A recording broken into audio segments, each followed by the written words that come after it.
Hey, good morning and welcome to another Talklet conversation. We are living during a time where your character has to be on point. I mean, I'm not saying you have to be perfect because we all have to use that disclaimer, but your character has to be intentional. I mean, you have to focus on you to be the best you that you can be. Let me tell you what I'm trying to say. When I married my woman, let me say it that way, okay? Let me set this up the right way. When I married my woman, I was a man. I wasn't a husband, and she wasn't a wife. I mean, let's just be honest. When I married my woman, she and I were working on trying to be the best we could be, but we weren't there yet. But we were in love, and we just had to have each other. And so we jumped in this thing called marriage, and it must have tore us up. I mean, marriage is no joke. My character wasn't built for marriage. I'm going to be honest with you. I watched my mother and father, great marriage. But I didn't get all that right up front. That's a big learning curve. And so my character wasn't built for it. I'm quite sure her character wasn't built for it. And so we were just man and woman, just being together. I mean, we've got the little marriage license and all that stuff. I'm going to give us all that. We got all that, okay? However, I mean, just being honest, being transparent as I can be, I was a man, and she was my woman, and that's the way we rocked and rolled. But as we got a little older, a little wiser, I could see her. I mean, I don't know if it was her or me who changed first, but I could see her being my wife. She could see me being her husband. So somewhere along the way, we became husband and wife. But it didn't start off that way. And I think we've fooled ourselves and we fooled our children and everyone else around us if we keep putting on this facade that everything is perfect. No, it's not. No, it's not, because let's be for real. More than likely, your parents were limited and they couldn't teach you how to be a wife or a husband. They just weren't. I mean, your mother is still probably not a wife. She's just your mother, and she's just that woman in the marriage with your father, who's probably not a husband. They just man and woman in that marriage. Some people never get it. But we need people in our lives who can take us to the next level. Some of us are just limited because of who our family members are. I want to talk about that limitation. I want to talk about how your character needs to always trump your temptation. I also want to talk about the power of favor and faithfulness. Let's just dive in real quick here. But let me just make this clear. I want to make this very clear. You need someone when you know your weaknesses. You know you didn't get something from your parents or from wherever. You need to make sure you go get it. You see married couples and you can just tell that they've had a successful marriage. I'm quite sure they're going to tell you some stuff that was rocky at first, and they've had some troubles along the way. But you need someone older, wiser than you, pouring into you about how to be a wife, about how to be a husband. Because sometimes our situation, where we grew up, our culture, the little city we grew up in, the little posse we run with, I mean, come on, nobody got that type of good teaching. That's why it's so beautiful to read Proverbs 18 and 22. He who finds a wife finds a good thing. And watch this, and obtains favor with the Lord. That word favor, I want you to hold on to that. That's the focus of this whole conversation. Favor. You see, let me tell you what a wife brings you when she has favor. She brings you a great character. She brings you a loyalty. She brings you integrity and morality. She brings discipline. Come on. This girl is packing favor as a calling. A wife, her calling is favor. I need some of that. You see, a wife is like the woman in Proverbs 31, the virtuous woman. Who can find a virtuous woman? That's what a wife is. That's what a wife is. A wife is one who carries herself in a way to where everyone respects her. And they respect the husband just because of her. You see, your wife nurtures everyone she sees because everyone respects her. Everyone wants to be like her because she carries herself with great character, great dignity. So she nurtures everyone that she meets. But watch this. But she only gives you her nectar. Yeah, just to her husband. Let me say it again. She nurtures everyone that she meets, but she only gives her nectar to her husband. Wow. How faithful, how loyal. I mean, you're talking about favor. Now, let me make this very clear. There are single women who are out here right now who are wifeys in waiting, who are wife ready. I mean, they prepared themselves. They've been mentored well. They grew up in a great household. And so they're ready for marriage. They have more character than some women who are married because there's still a woman in that marriage, haven't become a wife yet. A wife sees things differently. She sees temptation as sin, and depends on what it is, as adultery. But a woman, she sees temptation as opportunity. I mean, that's the major difference. Character, lack of character. I'm telling you, you need to have a character built up so strong that it trumps all your temptations. And you need to understand the power of favor that you carry. Favor and faithfulness. Go with me to the book of Genesis, chapter 37. I'm just going to do an introduction, and we're going to be in the book of Genesis, chapter 39. As we talk about Joseph, and you say, Donnie, hold up. How can Joseph teach me about temptation and favor? I've got just 2 points in Genesis chapter 38, verse 8 and verse 12. Just 2 points about Joseph. I'm going to talk about Joseph a great deal, but I've just got 2 points that you need to latch on to. I'm serious. Uh, Joseph had favor with God, and he had favor with his father. That's already an issue. That's already an issue because he has all these older brothers. And Reuben is the oldest. He's the firstborn son. So normally the firstborn son receives the favor. But Jacob, his father, decides to give it to his youngest son, Joseph. Now, Reuben has a right to be upset, if you ask me. However, all the brothers are upset. And so they devise this plan, and we'll talk about this plan in a few minutes. But let me ask you this. Do you treat your children the same? Do you treat all your children equally? I'm going to tell you right now, I don't. I've never tried to because I realized being from a family of 12, there's no way you can do that. No way possible. I mean, there's always going to be a child or two who just does great things in the family. I mean, always on point. I mean, it's like your little mini me, if you will. Just on point, doing things to make your life easy as a parent. And there's always one or two little knuckleheads, I call them, one or two little of your children who are always in trouble. I mean, those children are always keep you on your knees in prayer. I mean, you need them, don't get me wrong, because you be on your knees, but those two, oh yeah. And so when you look at your children, it's hard to give each one of them the same type of favor. I mean, the ones who are your little mini me, that's who you give more favor to. You don't want to admit that, but you do. Deion Sanders, the head football coach at the University of Colorado, he ranks his children on a weekly basis or monthly basis. He ranks them 1 through 5.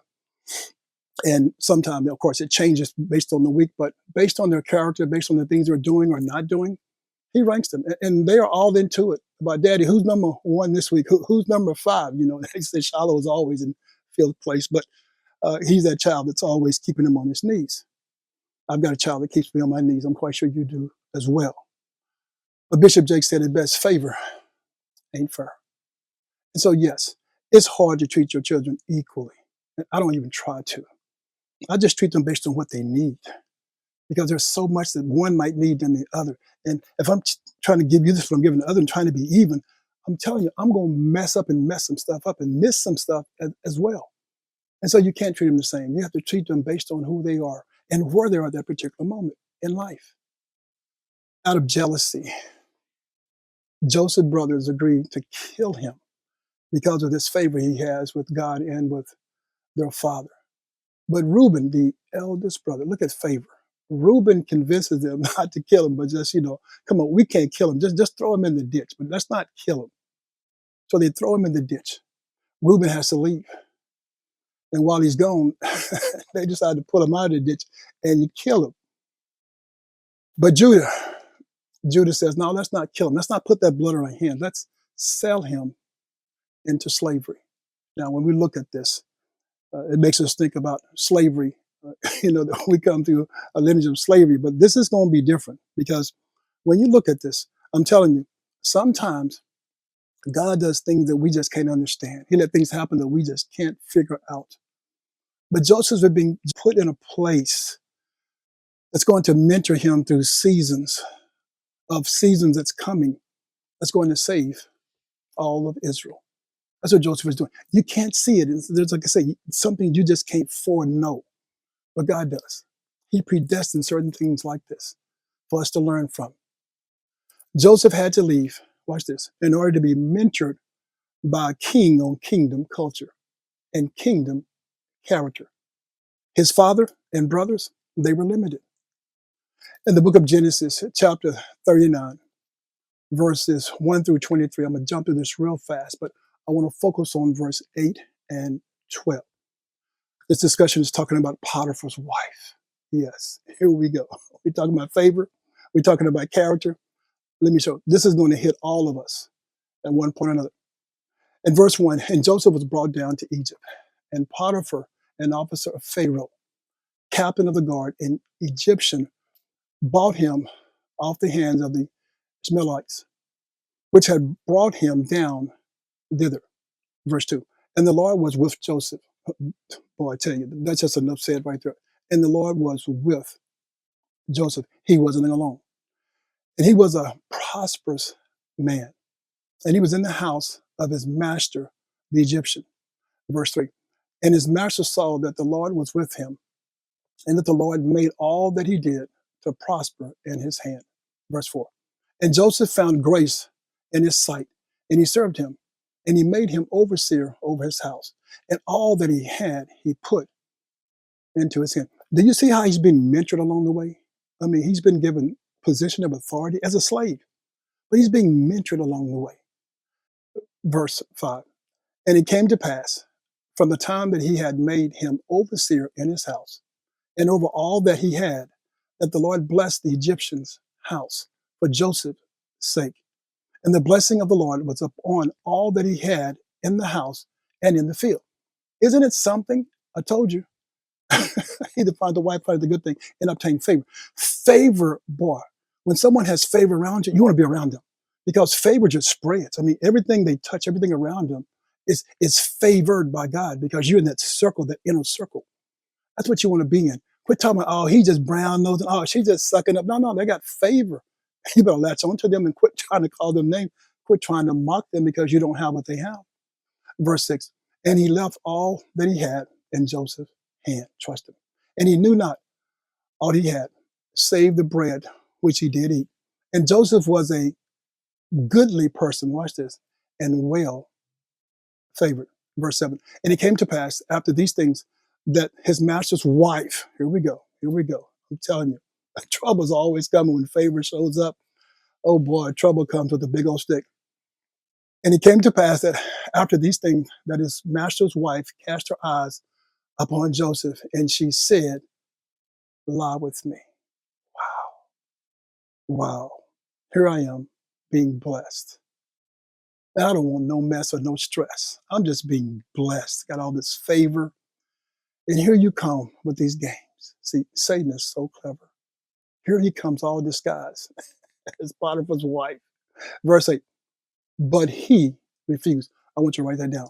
But he, Joseph, refused. Men, we need to hear this loud and clear. But he refused. I know she 36, 24, 36, but Joseph refused. You've got to have character.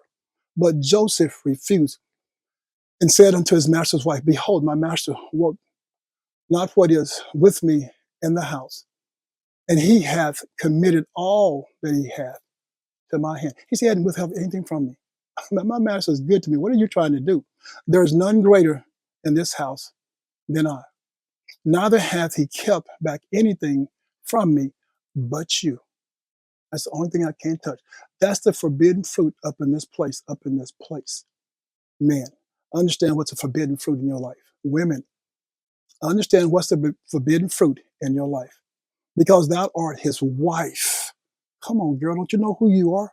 He has to tell her name. You are his wife, his woman, really. How then can I do this great wickedness and sin. Watch this.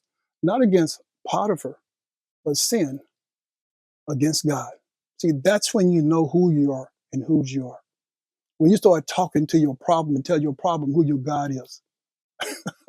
We're always telling God about our problem. No, Joseph said, I'm going to tell you who my God is.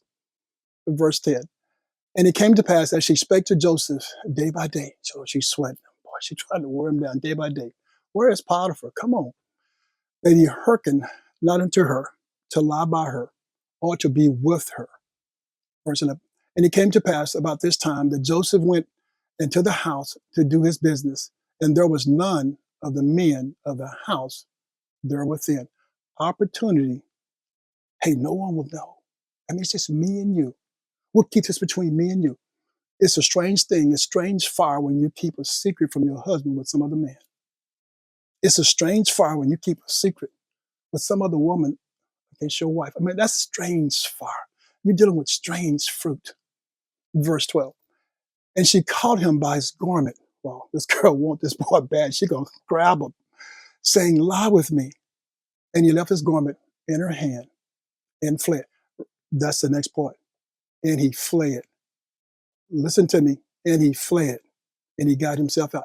And he fled. Watch this. He refused. This is verse 8. But he refused. And in verse 12, and he fled. Now, we know the rest of the story. Potiphar comes in. Potiphar hears what's happening. She's got a piece of his garment sitting there laying by her, and she's crying wolf. She's crying all. She's telling that, oh, he tried to rape me. We know he ain't tried to do anything. But no one knows because no one's seen it. And he put himself in a position where he's there and it's just her.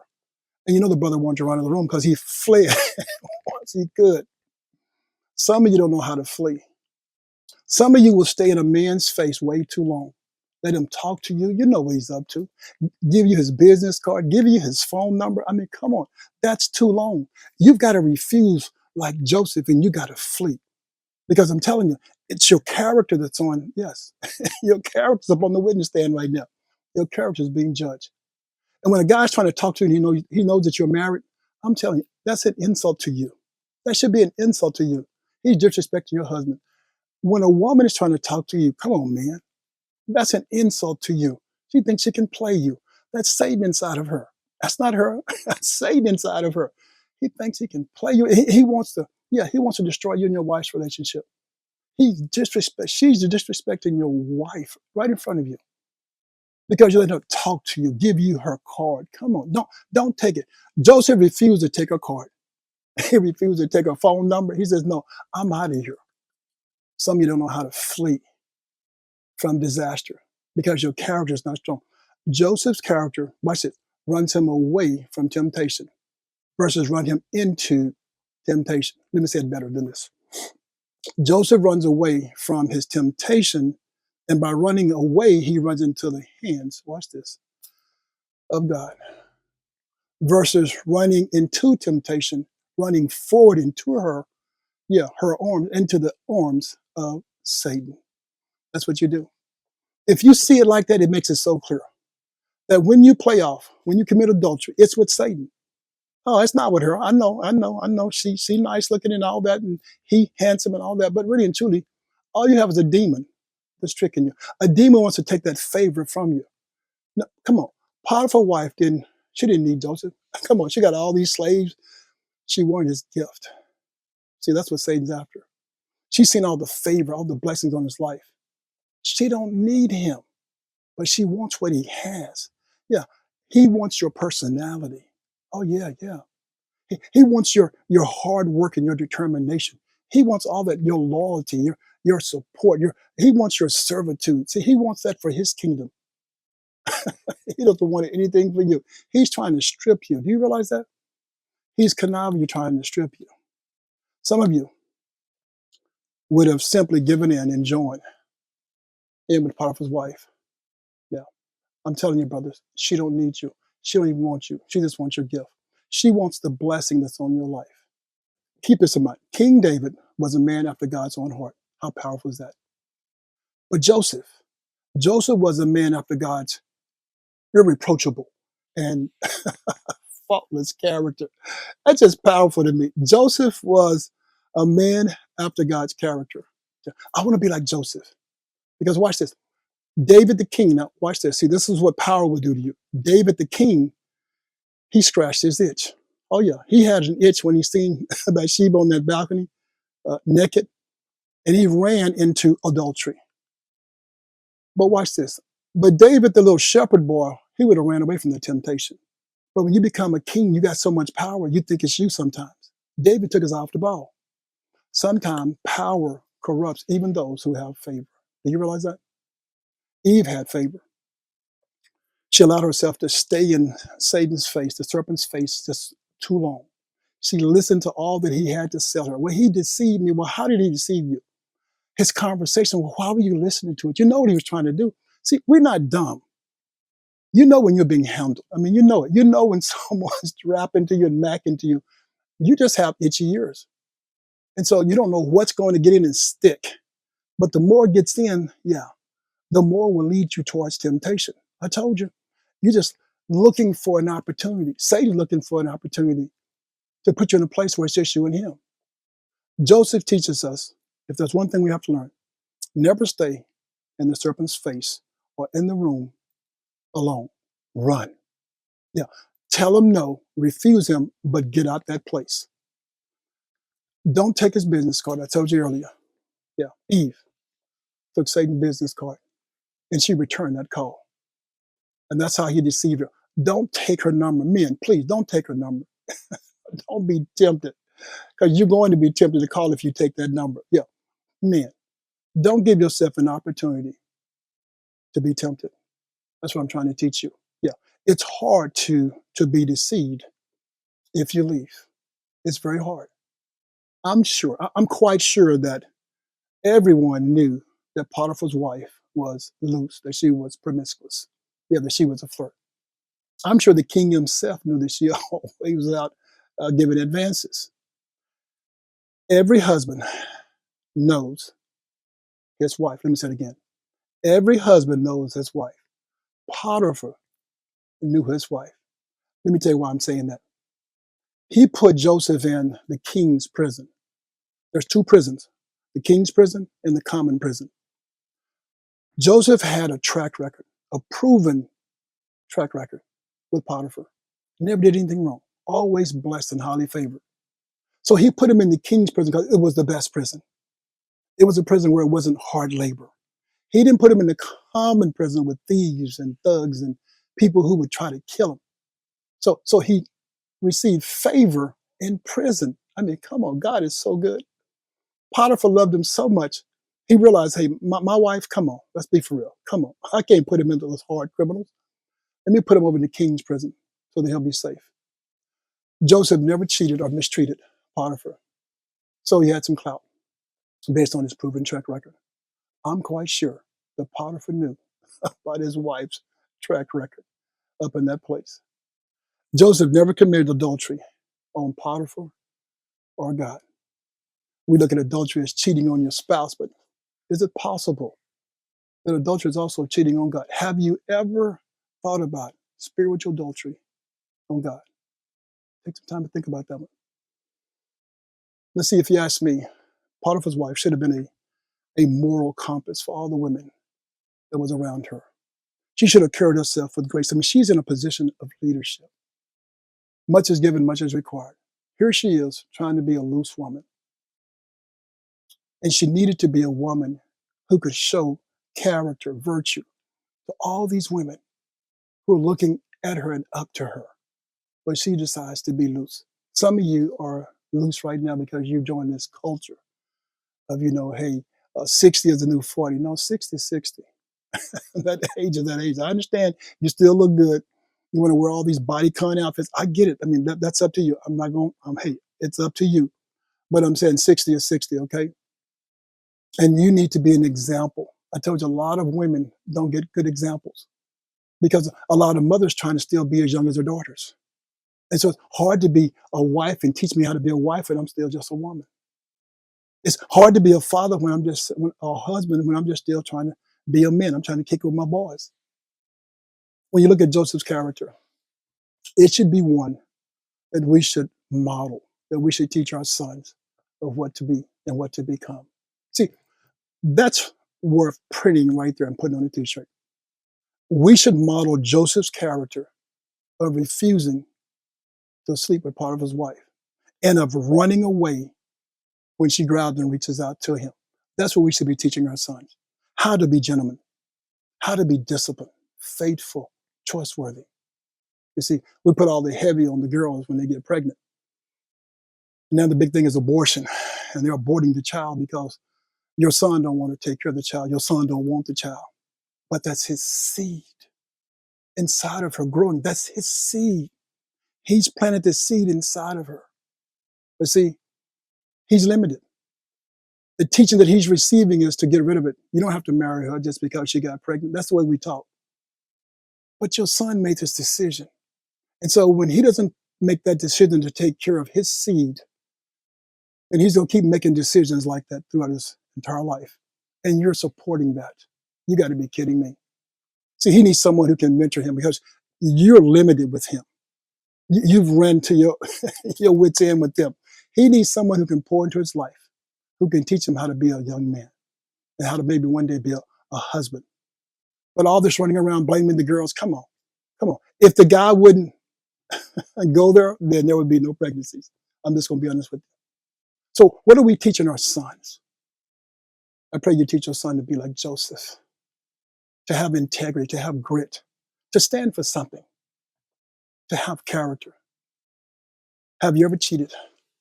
Have you ever committed adultery, physically or verbally? I mean, if you have, guess what? You can be delivered. Guess what? You can repent. You can turn from whatever Satan has put up on you and tempted you. You can change. I mean, we've all done something, but you can change for the betterment. I pray you do. Samson committed spiritual adultery when he told Delilah where his strength came from. You see how adultery can come in so easy. Judas' character tempted him into betraying Jesus. Don't stay in the devil's face too long. Rebekah cheated on her husband, Isaac, and her son Esau and Jacob stole the birthrights and the blessings.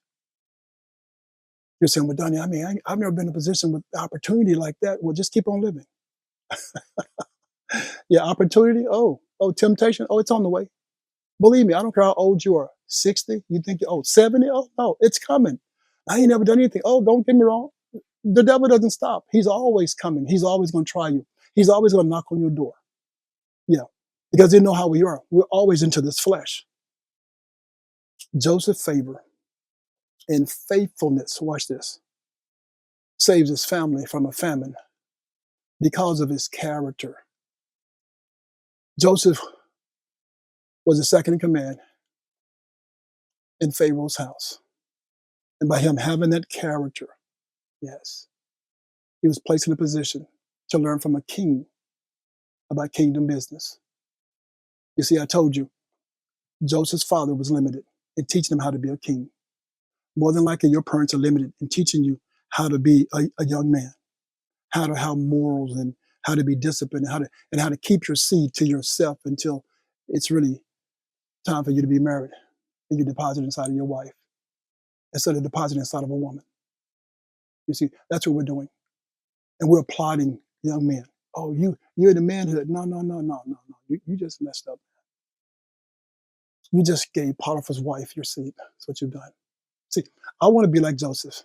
I pray my son becomes like Joseph. I want my daughters to be like Joseph. To always, watch this, understand what temptations that's in my life. And when they come, I want to be able to refuse them and to run away and run into the arms of my Savior, Jesus Christ. You be blessed. If you need a mentor, someone to intern you because of your parents or your situation limitations, please find one. And remember, Romans 10:9, confess with your mouth that Jesus is Lord. Believe in your heart that God has raised him from the dead, and you too shall be saved. God is God.